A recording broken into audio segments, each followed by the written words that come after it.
Let's now take a look at the linear stochastic differential equations, where we can attempt to use the solution methods for deterministic linear differential equations heuristically for solving the equations. A linear time-invariant stochastic differential equation looks like this. So the time derivative of vector value x of t is equal to matrix F times x of t plus matrix L times Wt, where this Wt is a white noise process with certain spectral density matrix Q.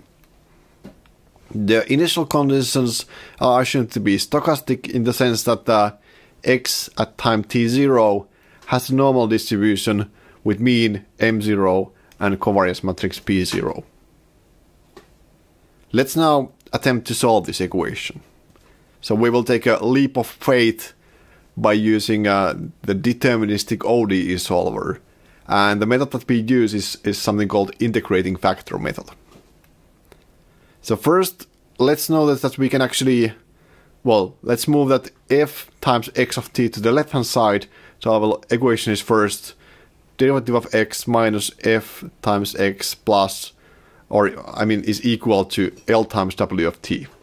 And then we multiply both sides by the matrix exponential of minus f times t.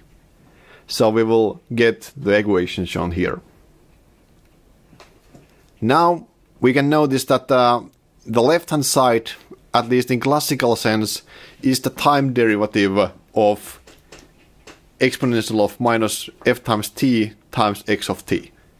So if you use the multiplication rule or the chain rule for differentiating a product, you should recover the top one from the lower one. So our equation has this kind of form. Then we integrate both sides from t0 to t, which gives like this. So the matrix exponential of minus ft times x at t minus the same expression evaluated at t0 is equal to the integral of the right-hand side.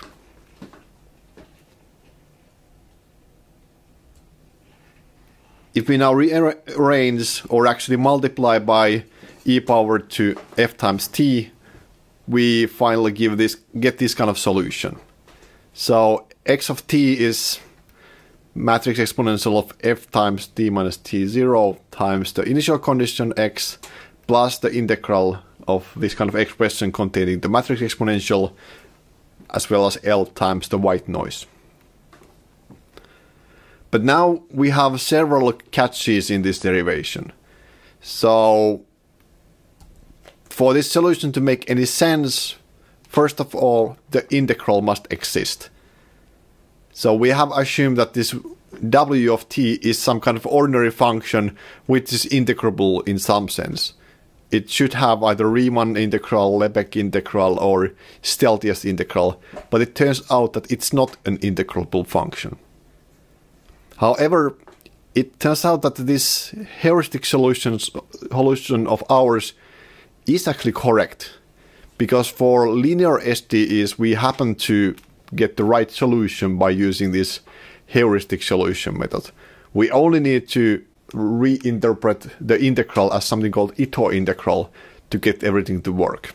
So it's roughly right. So the source of this problem is that, well, we have the integral of a non-integrable function on the right-hand side. Non-integrable in deterministic sense. We can now proceed to finding the mean and covariance of this equation by using the definition of the mean and covariance. For example, the mean can be computed by taking expectations from both sides. So the expectation of x is equal to the expectation of the first term plus the expectation of the second term. But now we can recall that we assume that the expected value of the initial condition is m0 and the white noise has zero mean, which causes us to have the mean of mean mt is equal to the matrix exponential of f times t minus t0 times m0, because the second integral term or the expectation of it disappears completely.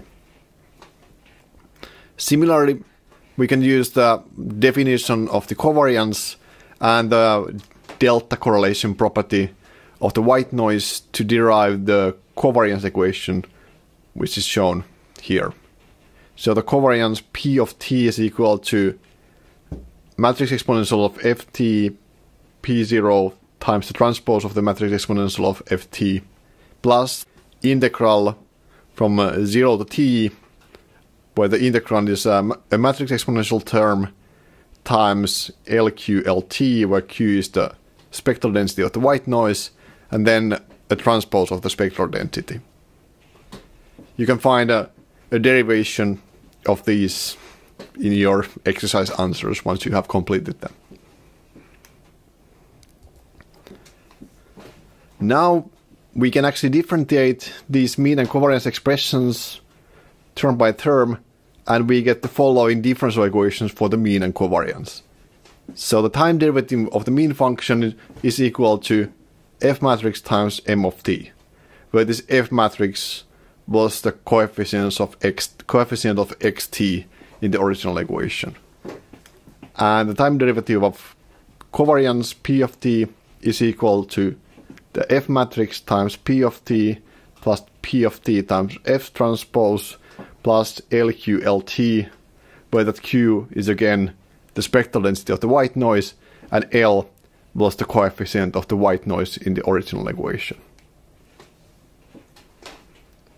For example, we can consider the spring model that we had. So originally we had a second order differential equation, but if we define x1 as the original x and x2 as the time derivative of the original x, we can rewrite the second order equation as a first order equation like this. So we have a state which contains x1, x2, then matrix F contains the elements 0, 1, minus nu squared minus gamma, and then it multiplies the x vector, and then the white noise only enters the second component, so that's why L contains element 0, 1. If we now write down the mean and covariance equations, we get something like this. So the mean is two-dimensional, and it obeys a vector differential equation of this form. So it's f times, or time derivative of m is f times the m vector itself. The covariance equation has this form, so the time derivatives of all the covariance components is the F matrix times the full P matrix, and then full P matrix times the F transpose, plus then LQ/L transpose, because our Q is now a scalar, so the full LQ/L turns out to be 0, 0, 0 Q matrix here. And from these equations we can actually solve the mean, shown on the right, drawn in black, and the covariance, which gives those quantiles once we compute them from the corresponding normal distributions. We can also attempt to derive these mean and covariance equations directly from the differential form of the SDE. So let's see what happens. So now we can take the expectations from both sides, and we need to be careful what we are actually doing. So the expected value of the derivative, well, differentiation and expectation are linear operations, so we would expect to be able to switch their order. So this is the time derivative of the expectation, which is also equal to expectation of x, or f times xt plus L times w. And because the expected value of wt should be 0, this should be equal to f times the expectation of xt. So when we collect the terms, we will actually get the correct differential equation that we already derived before. For the covariance, we can use the rule to differentiate a product. So we should have the time derivative of x minus m times the x minus m transpose should be, well, the derivatives of x minus derivatives of m times then the transpose term, and the same term the other way around.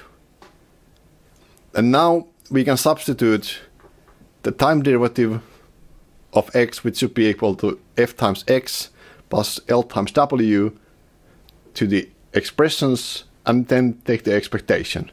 So it should give it so that the time derivative of the covariance is equal to f times the covariance plus covariance times f transpose, which implies that we should have this kind of covariance differential equation. But now if we compare to the equation in the previous slides, we notice that we have a LQL transpose term missing. So this equation is actually wrong. And now the question would be, so what did we do wrong in this derivation? Our mistake was actually to assume that this chain rule of differentiation is correct. So if we have a product x minus m times x minus m transpose, the time derivative could be decomposed like this.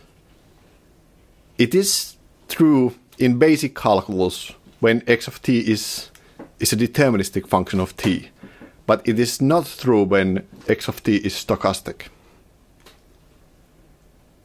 The mean equation was correct because we didn't actually use this chain rule at all, or the product rule at all, in the derivation of the differential equation.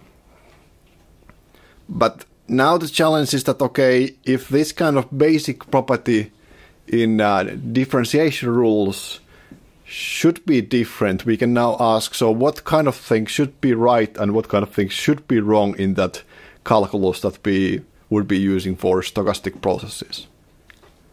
And it turns out we actually need to start from scratch and develop the whole new calculus to deal with all these problems so that we actually know what we can do and what we cannot do.